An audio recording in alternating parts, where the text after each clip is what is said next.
Hey everyone, Bob Kendall here. Just want to thank you all for watching my videos. If you do want to support the channel, go to www.kendallreport.com/wavetech.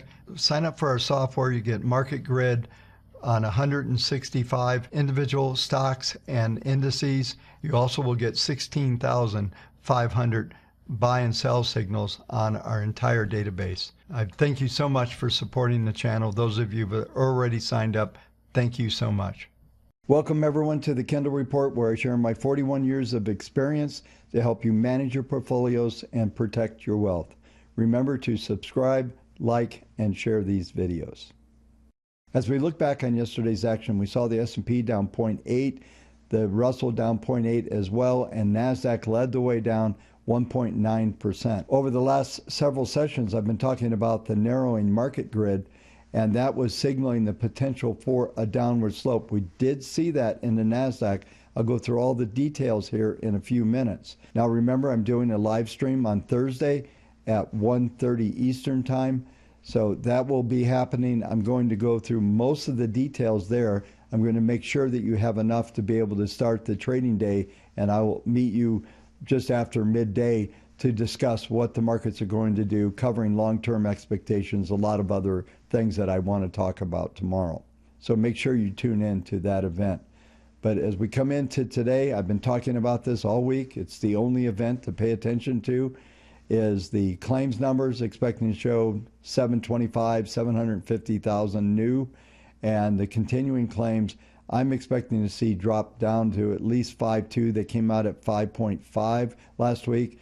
And a lot of these numbers that are dropping here on the continuing claims are people actually dropping out of the workforce. It's not necessarily a bullish number to come out, but if it drops substantially under 5 million, market participants will see that as a bullish event. While we saw a decent sell-off yesterday, it's interesting if you go through all the financial websites, here's what we're seeing starting to be pushed out as rhetoric as we come into year end. A lot of the major firms such as Morgan and Goldman Sachs and other folks out there are starting to push this narrative for 2021. What are they telling us? It's going to be a risk-on year. Everything's going to be wonderful.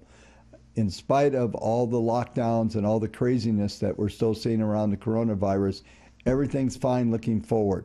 And it's interesting because it's almost seems like a setup of some sort that, you know, they want all of us to buy the stock so they can change their portfolio. What a classic time to see these type of headlines, and as they're going to come into year-end window dressing and those type of things. So they want all of us to get ahead of things. I still have a fairly bullish longer-term outlook, but we are starting to get very overdone. I talked about this in last night's video.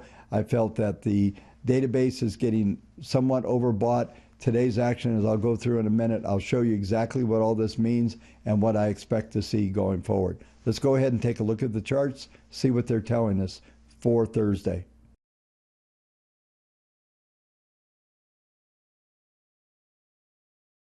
As we begin with the WaveTech Database overview, we did see a substantial amount of selling coming in, 961 sell signals with about 235 buy signals. So we had a negative rotation in the short-term database. This is likely to continue over the next several days. Even if we see markets rally back a little bit, there's still going to be some liquidation. Now, the last time we saw a setup like this was probably around the June 9th high, something around that point, possibly the September 5th area. We did get up a little bit higher in bullish percent. We got up to about 90, but typically what will happen is these rallies, as they happen, they will get less and less traction. And I think that is what we're seeing here now. So there is some vulnerability in the database to go through a pretty substantial liquidation, possibly down to about 62 to 58% on the downside from a bullish standpoint. That's a substantial number. You're looking at thousands of sell signals coming in on a short-term basis. On the intermediate models, we're likely to see some potential flattening out depending on how we close on Friday, but I'll cover that on Thursday night's video. But as we go forward on the database, we're also starting to get up to 17 days of 40 Typically, there's another at least 10 days, maybe a few more in the overall database as far as duration goes. A lot of these trades could start to drop off if we see any more weakness in the markets.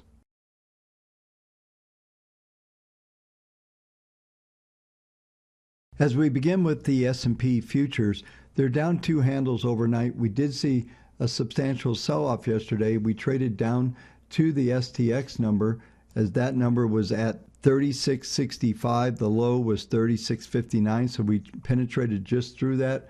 We closed at 36.72, so we managed to close above that on the futures, but the PPMs are what I was concerned about last night. We're seeing some stabilization overnight. They did not accelerate, but we are only up 0.9 on PPM1, PPM2 at 0.15. That suggests we're likely to see further move down, potentially going to the 36.20 level.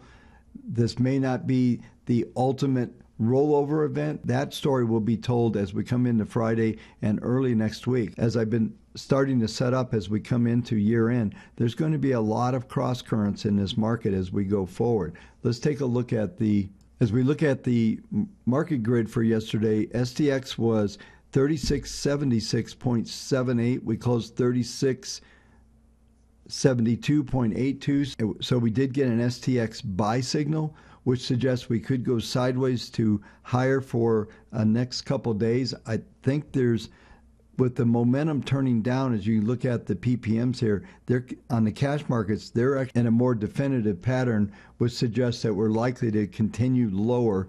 Now, we might see a hesitation for one day, but there's no guarantee that this little STX buy signal is going to do much, especially since we experienced an outside reversal bar, and this is significant as well. If we close lower today, we're likely to see 2 to 3 more days of lower prices. The first stop is going to be the 21-day moving average, which is 3615.65, and that will be defined over the next couple days. If we go to the market grid for today on the SPX, you'll see that the S1 is 3664. My expectation is we'll see at least an S2 today, 3656, R1 on the upside. It's possible if the futures can firm up overnight that we could see a little bit of a recovery rally early in the session, and then there's some possibilities here going down as far as S3 and potentially going down to the STX, which is 3647 to 3639. This setup is becoming vulnerable. It lines up with what I just discussed in the database, that we would see a liquidation in database back to around 62%, possibly as low as 58%. So I'll be watching that very closely over the next couple sessions.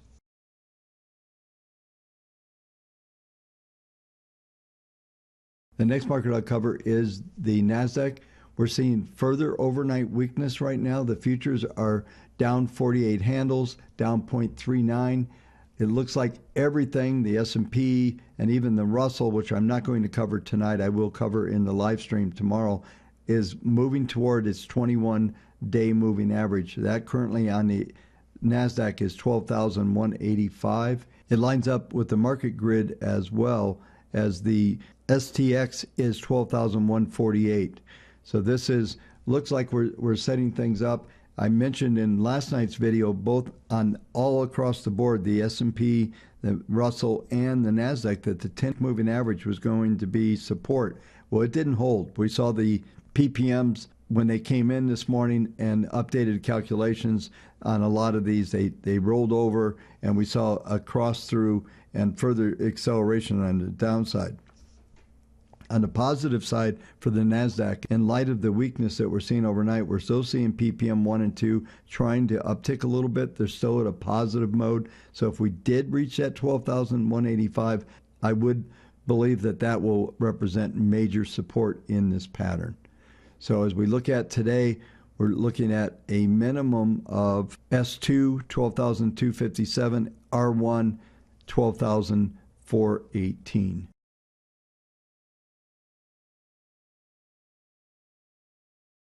The final market that I covered tonight is gold.